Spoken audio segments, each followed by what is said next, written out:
আসসালামু আলাইকুম ওয়া রাহমাতুল্লাহি ওয়া বারাকাতুহু। আলহামদুলিল্লাহি রাব্বিল আলামিন। আসসালাতু ওয়াসসালামু আলা রাসূলিল কারীম। আউযু বিল্লাহি মিনাশ শাইতানির রাজীম। বিসমিল্লাহির রাহমানির রহিম।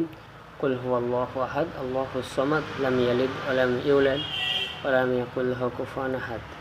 সকল প্রশংসা সেই মহান রব্বুল আলামিনের জন্য, যিনি আমাদেরকে দুনিয়ায় পাঠিয়েছেন এবং তারপরে পরেই মোহাম্মদ রাসূলুল্লাহ সাল্লাল্লাহু আলাইহি ওয়াসাল্লামের উপর হাজারো কোটি শান্তি বর্ষিত হোক, আল্লাহুম্মা আমিন। সম্মানীয় দিনী ভাই, একটি দামি হাদিস আপনাদের সামনে নিয়ে এসেছি। হাদিস বর্ণনাকারী হলো উমর বিন খাত্তাব।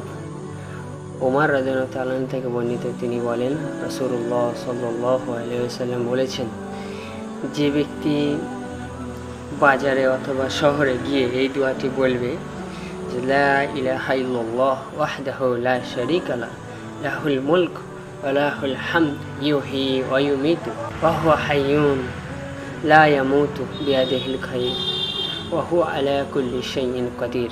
যে দোয়াটি বলবে তার 10 লক্ষ নেকি আমলনামায় দেওয়া হবে, অথবা তার 10 লক্ষ সম্মান বৃদ্ধি করে দেওয়া হবে, 10 লক্ষ গুনাহ মাফ করে দেওয়া হবে। সুবহানাল্লাহ।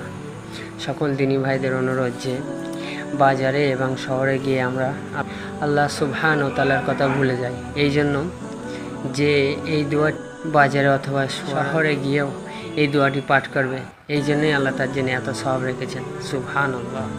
এই জন্য সকল দিনী ভাইদের কাছে অনুরোধ যে আপনারা যখনই বাজারে যাবেন অথবা শহরে যাবেন, তখনই এই জিকির-আজকার এবং এই দোয়াটি পাঠ করো।